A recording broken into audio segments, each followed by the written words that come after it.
Hello students, welcome to Ratan classes. Today we will discuss about the syllabus of DSSB TGT Natural Science.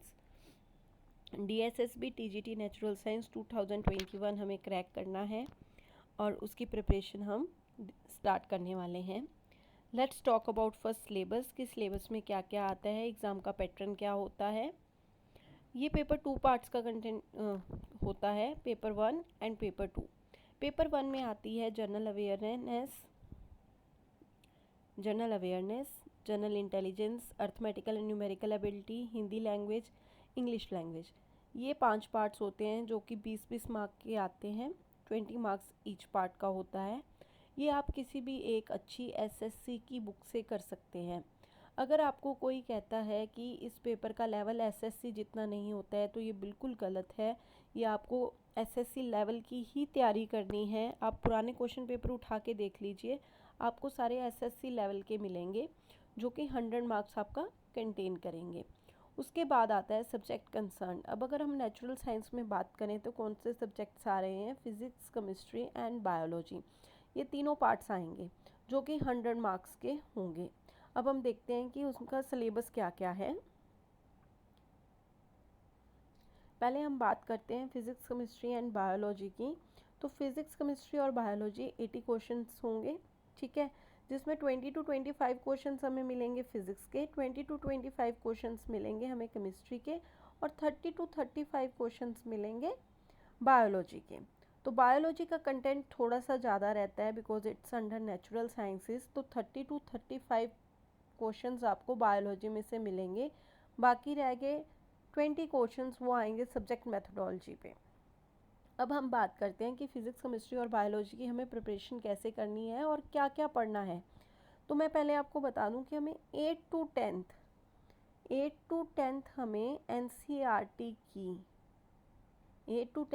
NCERT की science की book तो पढ़नी ही पढ़नी है. किसी भी हाल में नहीं छोड़ना है, इसे बहुत डीपली पढ़ना है. 8 to 10th साइंस की book.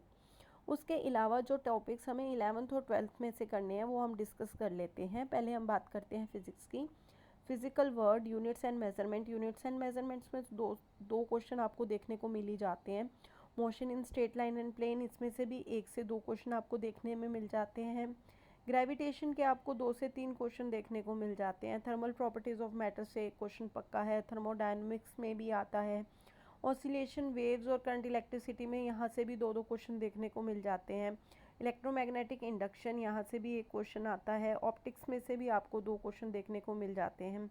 Waves, solids and semiconductors में से भी आपको 2 से 3 क्वेश्चन देखने को मिल जाते हैं. तो ये टॉपिक्स हैं जो हमें 11th और 12th की बुक से करने हैं. उसके अलावा हमें 8 to 10th साइंस की बुक पढ़नी है. कुछ क्वेश्चंस जो आते हैं वो ग्रेजुएशन लेवल से भी आते हैं, पर अगर आपने फ़िज़िक्स में ग्रेजुएशन नहीं की है तो आपके लिए डिफ़िकल्ट हो जाता है. कुछ बच्चों की ग्रेजुएशन फ़िज़िक्स में है, किसी की केमिस्ट्री में है, किसी की जोलॉजी एंड बॉटनी में है. तो अगर आपकी पर्टिकुलर सब्जेक्ट में नहीं है तो आपको पेपर क्रैक करने के लिए ग्रेजुएशन का सिलेबस करने की ज़रूरत नहीं है. आप +1 +2 तक का सिलेबस कर लीजिए, आपके लिए इनफ है पेपर क्रैक करने के लिए. अब हम बात करेंगे केमिस्ट्री की. वही सेम हमें 8 to 10th साइंस की बुक तो करनी है. केमिस्ट्री का जितना पोर्शन उसमें है वो करना है. उसके अलावा 11th-12th में से हमें करना है structure of atom, periodic classification, chemical bonding. Structure of atom में से 1 क्वेश्चन पक्का है. पीरियोडिक क्लासिफिकेशन में से 2 क्वेश्चन आ जाते हैं. केमिकल बॉन्डिंग में से भी हमें 2 से 3 देखने को मिलते हैं. केमिकल इक्विलिब्रियम और काइनेटिक में से 2 से 3 न्यूमेरिकल्स पक्का है. Surface chemistry, metal non metal से भी 2 क्वेश्चंस के अराउंड मिल जाता है. Basic principles of organic chemistry, इसमें से भी काफ़ी क्वेश्चन देखने को मिलते हैं. जो ये पोर्शन है, hydrocarbon, alkyl halides, alcohol, aldehydes and ketones, carboxylic acid, इनमें से भी 2-2 क्वेश्चन देखने को हमें मिलते हैं एग्ज़ाम में. उसके अलावा हमें करना है chemistry of man made materials. तो ये पोर्शन है जो हमें 11th और 12th की बुक से करना है. सेम अगर आपने फ़िज़िक्स ग्रेजुएशन केमिस्ट्री में नहीं की है तो आपको ग्रेजुएशन लेवल की पढ़ने की ज़रूरत नहीं है. आप 11th-12th का सारा प्रिपेयर कर लीजिए, आपके लिए इनफ होगा पेपर क्रैक करने के लिए. अब हम बात करेंगे बायोलॉजी की. सेम 8 to 10th हमें जितना बायोलॉजी का पोर्शन साइंस की बुक में है वो करना ही करना है। उसके अलावा 11th-12th में से हमें करना है द लिविंग वर्ल्ड। इसमें से हमें 1 से 2 क्वेश्चन देखने को मिलते हैं। Diversity of plant and animal, इसमें से अराउंड 3 से 4 क्वेश्चन हमें देखने को मिलते हैं।